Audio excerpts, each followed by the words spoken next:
Bonjour à toutes et à tous. Oui, c'est important de contextualiser un peu ce qu'est l'opéra. Alors, d'abord, nous avons effectivement le Grand Théâtre, qui est la maison historique de l'Opéra national de Bordeaux. Nous avons aussi à charge l'administration de l'Auditorium de Bordeaux, qui est à côté de la place Gambetta. Et nous avons d'autres lieux, la salle Vauban qui est de l'autre côté des Quinconces, qui est la maison du ballet, et nous avons toute une série de lieux de stockage et d'ateliers pour que nous puissions réaliser les décors imaginés par les maîtres d'œuvre, donc scénographes, metteurs en scène, éclairagistes, créateurs vidéo. L'Opéra national de Bordeaux, c'est à peu près 400 équivalents temps plein par an. Il y a 180 artistes, 100 personnes dans l'orchestre, 35 personnes dans le chœur et 35 personnes au ballet. Ce sont des artistes permanents. Et le reste, ça va être de la technique, de l'administratif en temps plein également, et énormément d'intermittents sans qui il ne serait absolument pas possible de faire ce qu'on fait.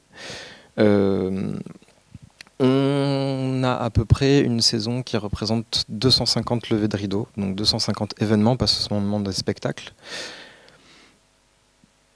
qui correspondent à peu près à 230 000 tickets visiteurs par an hors visite.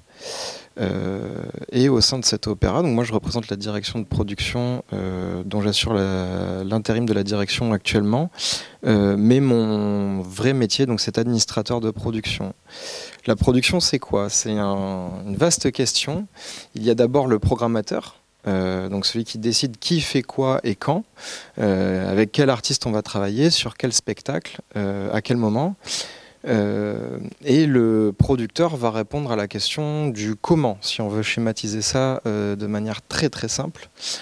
Comment l'artiste va réussir à faire son spectacle, dans quelles conditions pour lui et pour la maison, puisque moi mon rôle ça va être de donner toutes les possibilités dont nous avons à disposition pour que l'artiste puisse réaliser ce spectacle, dans la limite, bien sûr, de nos capacités, des capacités de nos équipes, de nos salles et de ce que peut voir le public.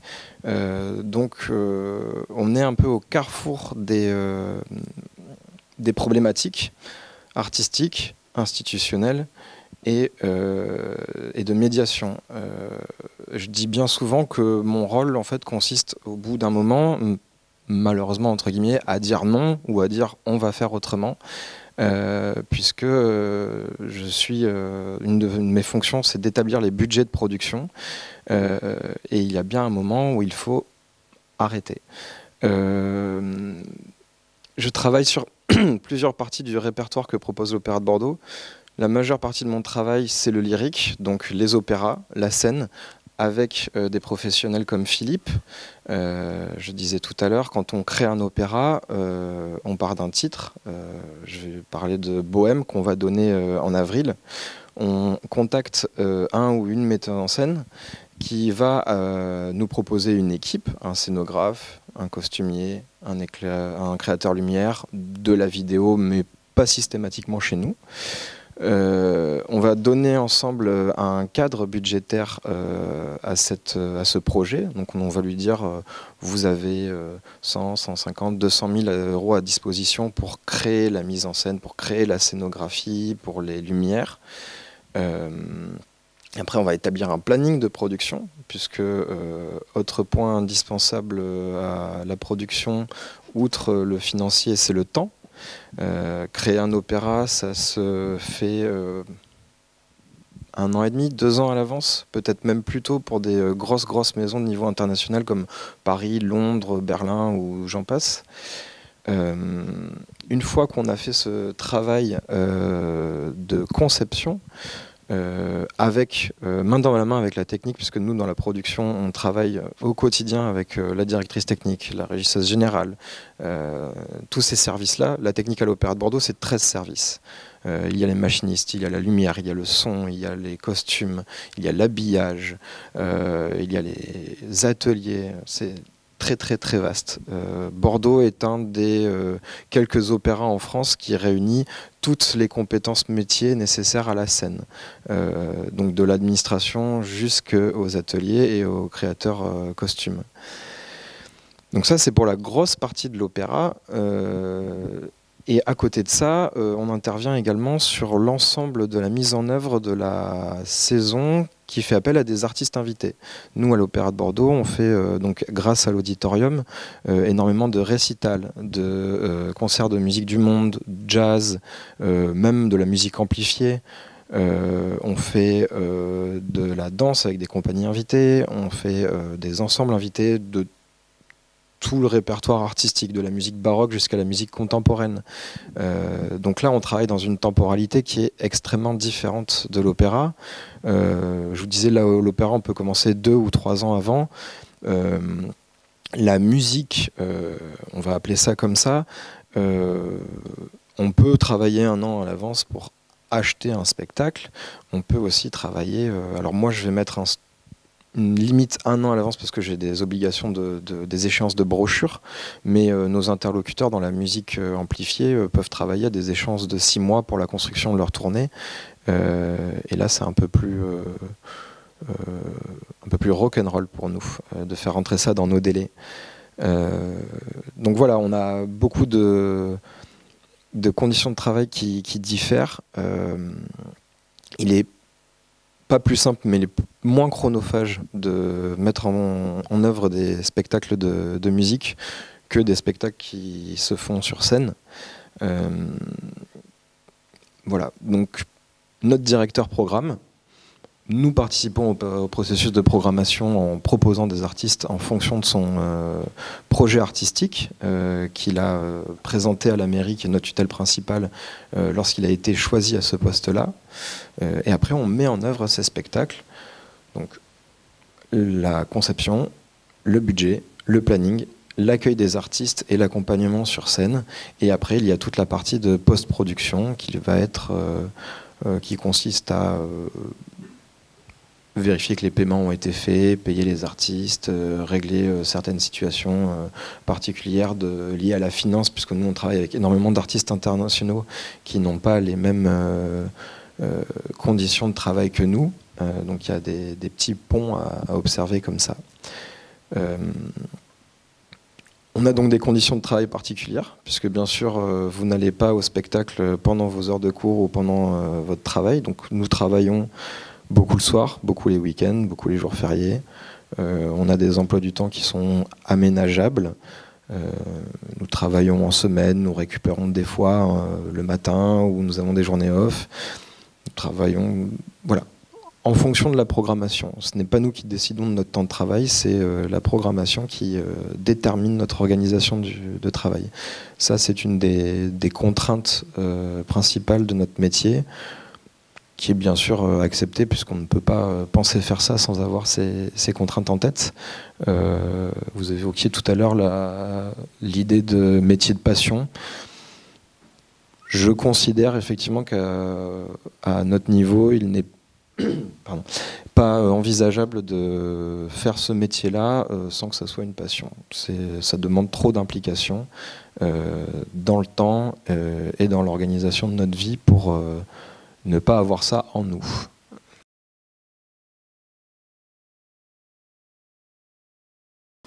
Ouais, je rebondis, c'est intéressant comme question, ça commence à devenir un peu plus technique, mais c'est vrai que nous, pour cette équipe de maîtres d'œuvre, où on l'appelle aussi le générique, nous, quand on va les engager, on va négocier un cachet global qui va regrouper le cachet lié à la création et à l'exploitation du spectacle, mais aussi les droits. Puisque nous, l'intérêt de créer une production est également de pouvoir la reprendre. Donc lorsqu'on négocie des droits, on va les négocier notamment sur une durée bien définie dans le temps, qui va nous permettre de pouvoir reprendre l'œuvre avec le même scénographe, le même metteur en scène, ou des assistants s'ils ne sont pas disponibles, gratuitement, sans avoir à donner d'autres droits. On va reproposer un cachet pour la reprise du spectacle, mais on n'aura pas à repayer ses droits. Après, il y a tout un système via la SACEM, la SACD et d'autres organismes qui donnent des droits à ces créateurs en prenant un pourcentage de la billetterie de chaque représentation. Ça marche de manière différente en fonction des structures, puisqu'on n'a pas tous le même pourcentage. Il y a des structures qui vont payer un forfait au mois. Nous, à l'Opéra, comme on n'a pas toujours à payer des droits, puisque beaucoup d'œuvres sont libres de droit, on a un pourcentage précis sur chacune de nos billetteries. Donc les maîtres d'œuvre sont rémunérés de plusieurs manières différentes. Et sur la Maison des artistes, c'est très intéressant, puisque effectivement les scénographes n'étaient pas considérés par cet organisme avant. Et ça évolue, puisque maintenant, en plus des metteurs en scène, des scénographes, il y a également le créateur lumière et la personne en charge de la création des costumes, qui peuvent prétendre à avoir des droits de création. Et effectivement, toutes ces personnes sont considérées comme techniciens, à la différence du ou de la metteur en scène, qui est considéré comme artiste.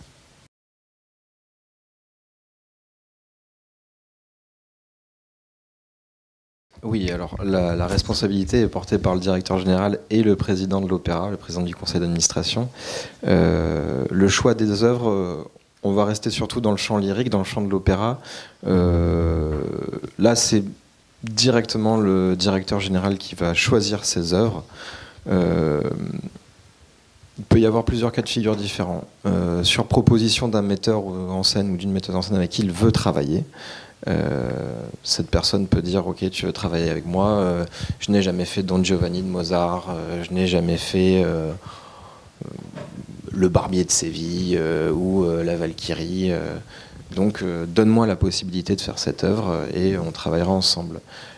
Ça peut être ça, ça peut aussi être donc le directeur qui contacte les maîtres d'œuvre pour dire je veux mettre en scène cette œuvre, êtes-vous disponible? Il y a un dernier cas de figure, c'est la location de production, ça arrive beaucoup aussi. Si on ne crée pas nous-mêmes un spectacle, on va voir les autres opéras, voir le catalogue d'œuvres qu'ils ont et on va choisir en fonction de ça. Pour le choix artistique, c'est ce que j'évoquais tout à l'heure, ça fait suite au projet artistique du directeur. En fonction des événements, des anniversaires, de l'actualité. Comme je disais, nous c'est un peu plus compliqué parce qu'on travaille très longtemps en amont. Construire des décors d'opéra ou des costumes en fonction du nombre de personnes qu'il y a sur scène, ça prend au moins 1 an. Et il faut que ça soit livrable au moins 2 mois avant le début de la production pour être tranquille. Voilà, donc nous on doit plus anticiper, mais oui, il est vrai que ce soit la création ou de la reprise, l'actualité nationale et internationale peut nous guider effectivement. Pour commencer déjà, je pense que moi aussi je vais utiliser beaucoup le mot rencontre, opportunité, parce que c'est ainsi que les grandes étapes d'une vie professionnelle voire universitaire se font. Moi j'ai une formation assez classique. J'ai d'abord effectivement fait une licence de droit juste en face. Je me suis vite rendu compte que du droit, du juridique pur et dur, je ne m'épanouirais pas là-dedans. Donc je suis revenu à mes premiers amours, l'histoire. J'ai pris le temps de faire une licence d'histoire sans avoir de vrais plans en tête. Une des choses dans mon parcours universitaire qui a déterminé ce que je fais actuellement, c'est une option en L3 qui était l'organisation de projets événementiels. J'ai eu la chance d'avoir une professeure qui était absolument incroyable. Donc je me suis dit pourquoi pas. J'ai regardé quel master proposait ce genre de formation et c'est vrai qu'à côté, moi j'ai une histoire familiale qui fait que j'ai toujours baigné dans le monde de l'opéra. J'avais des parents artistes, donc depuis tout petit je suis dans les coulisses, je suis dans les salles. Pour vivre en étant étudiant, pour payer mes études, je faisais partie de l'équipe d'accueil de l'Opéra de Bordeaux, qui est un job étudiant que je vous recommande vivement puisque ça permet de voir énormément de spectacles. Ce sont des horaires qui sont adaptés, adaptables. C'est très très intéressant. Et donc après cette licence, j'ai fait le master IPCI qui est proposé par cette université et dont certains cours sont disposés par Sciences Po aussi. Donc c'est de l'ingénierie de projet culturel. C'est de la gestion de projet au niveau européen qui forme de manière très générale sur l'attribution, les demandes de subventions, le fonctionnement de la culture au niveau régional, national, international. Ce qui est le plus déterminant, ce sont les stages.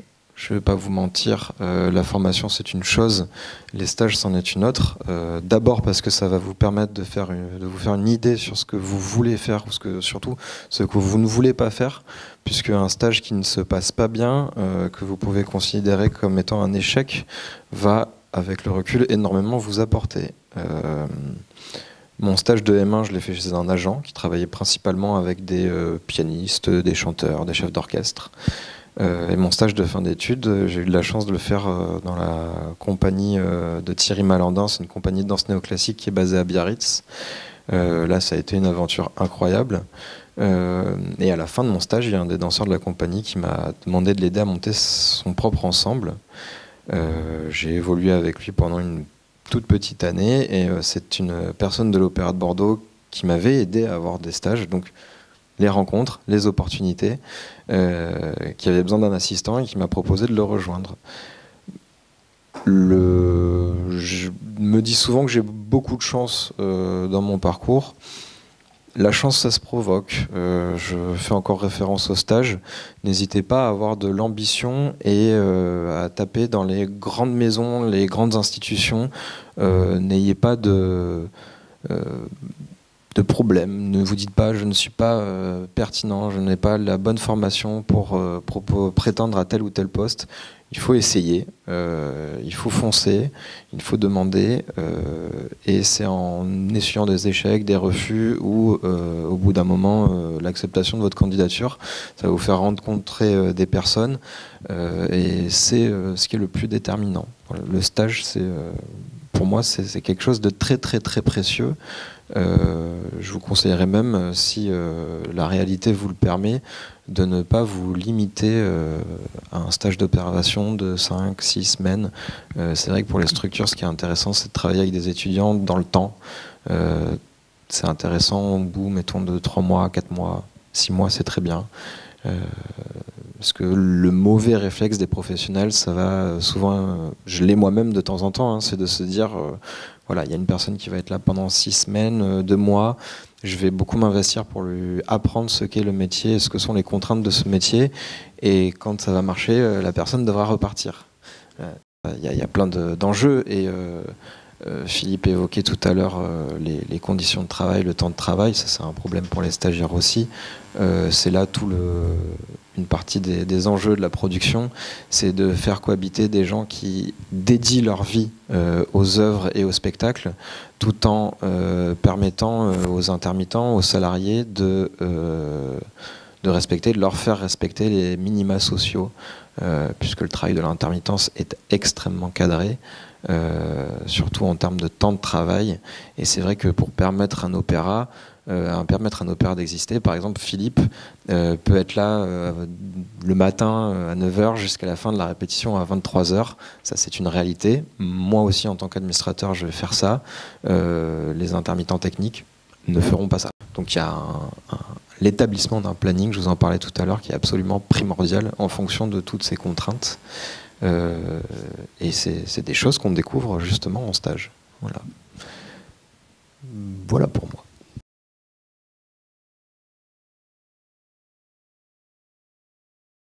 Que ce soit pour des projets ou pour des engagements d'artistes, je pense pouvoir dire que 75% de mes interlocuteurs extérieurs sont des interlocuteurs internationaux. On parle toute la journée en anglais, en allemand, en italien. Donc le choix des langues est une très très bonne option. En général, quand on essaye de faire des projets à l'extérieur, des projets artistiques, que ce soit des tournées, là je pense notamment à notre ballet qui part effectivement en Chine en avril, on essaye d'aller au-delà de la proposition artistique. Partir pour faire un spectacle, c'est intéressant, mais c'est pas si complet que ça, et c'est vrai que le rôle d'un opéra, comme d'un théâtre, d'une scène conventionnée, enfin toutes les structures de la République, hein, puisque la culture en France c'est une chose publique, notre activité rayonne et est inclus dans tout un univers. Donc c'est vrai que Bordeaux, par exemple, tout simplement, il y a le vin. alors on va partir en Chine avec des vignobles qu'on va présenter là-bas, qui vont nous soutenir, qui nous soutiennent d'ailleurs toute l'année. L'échange culturel ne s'arrête pas à la vente de spectacles.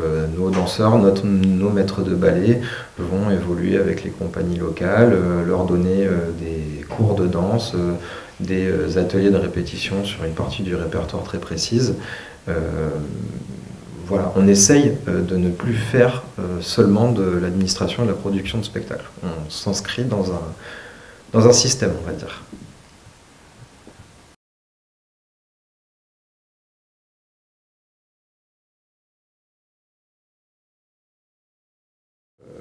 Nous, en tant que professionnels, on peut se déplacer pour voir, découvrir des spectacles ou des artistes avec lesquels on voudrait travailler.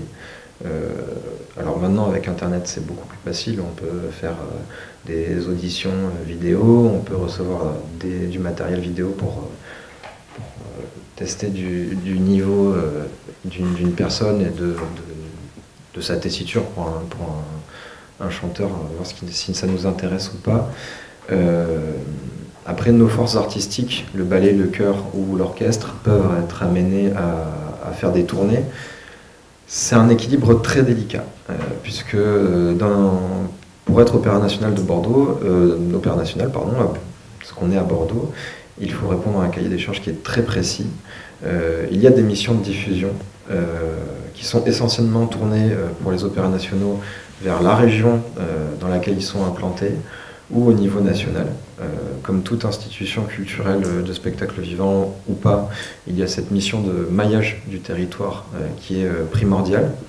Après, on a une mission, nous, comme on considère que le label national, que ce soit pour un opéra ou pour un théâtre, ça doit être représentatif du... J'aime pas utiliser ce terme-là, puisque la culture c'est toujours subjectif, mais on va dire le niveau le plus exigeant, ou avoir que les artistes les plus reconnus.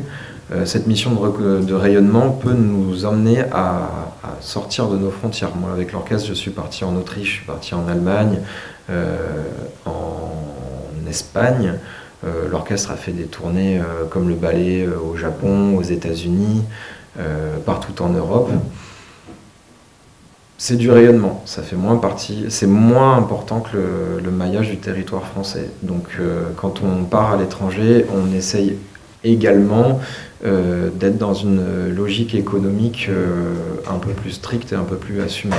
On n'est pas là pour gagner de l'argent, mais on considère qu'il est moins évident d'investir de l'argent dans une tournée internationale que dans les tournées en région.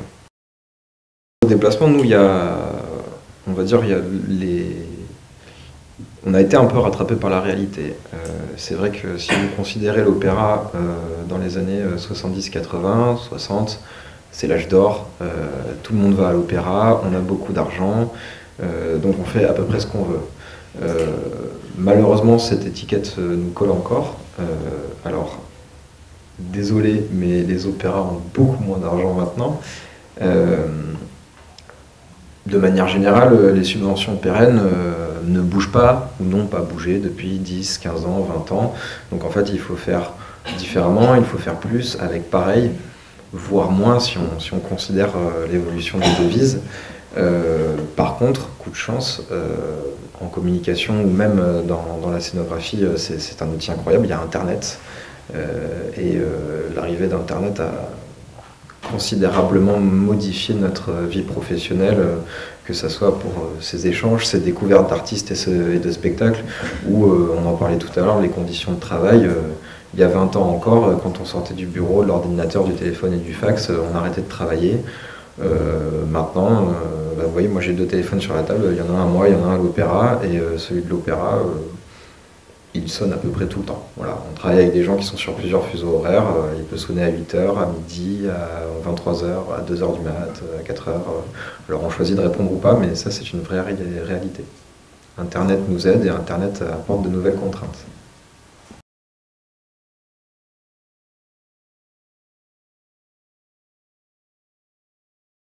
Moi j'ai une vision un petit peu différente, ou au moins complémentaire.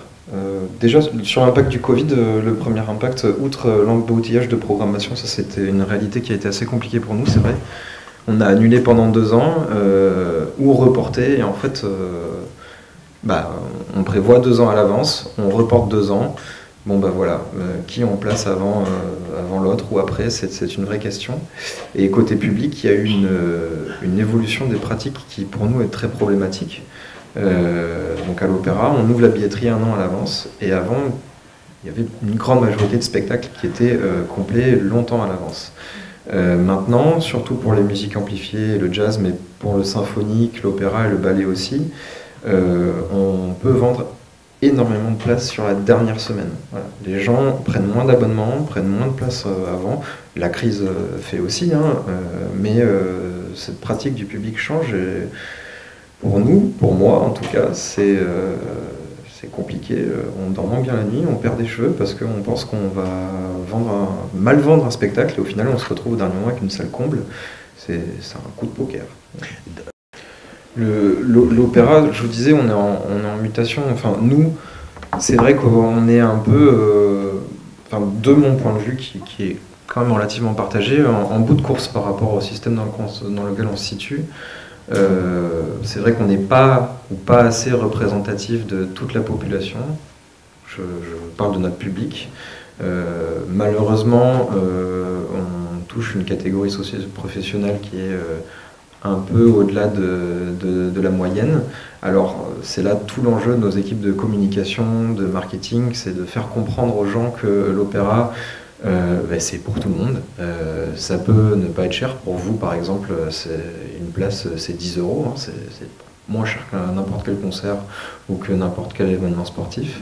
Voilà, il faut d'un côté sortir de l'image qu'on reflète, et trouver un autre modèle économique. Ça, c'est un peu plus compliqué, parce que de l'argent dans la culture et dans le spectacle vivant, il y en a, et il y en a énormément. Le spectacle vivant, la culture en France, c'est l'une des premières industries. Je ne veux pas dire de bêtises, je crois que c'est devant l'industrie automobile par exemple. On crée de la richesse directement avec la vente de places, avec les cachets des artistes, et indirectement avec les restaurants, les hôtels, les voyages, les tournées. Voilà, vous entendez souvent parler de ruissellement des richesses et des flux. Des fois, c'est pas complètement vrai, économiquement parlant, mais l'économie du spectacle fait qu'il y a un vrai ruissellement sur l'ensemble des acteurs. Nous, acteurs publics, on a moins d'argent puisqu'on dépend des subventions pour pouvoir notamment proposer des places accessibles. Les acteurs privés, les tourneurs privés, je vous assure qu'ils dégagent énormément d'argent. Vous voyez les zéniths, les stades qui sont remplis. Voilà, l'économie du spectacle est richissime. Mais nous, la mission publique et notre dépendance aux subventions fait qu'on a un cadre beaucoup plus contraint. Donc pour répondre à votre question, oui, on recrute, on renouvelle les postes, ou pas systématiquement. On a beaucoup recours à l'intermittence, et c'est normal. Mais il y a des secteurs dans le spectacle vivant qui sont extrêmement dynamiques.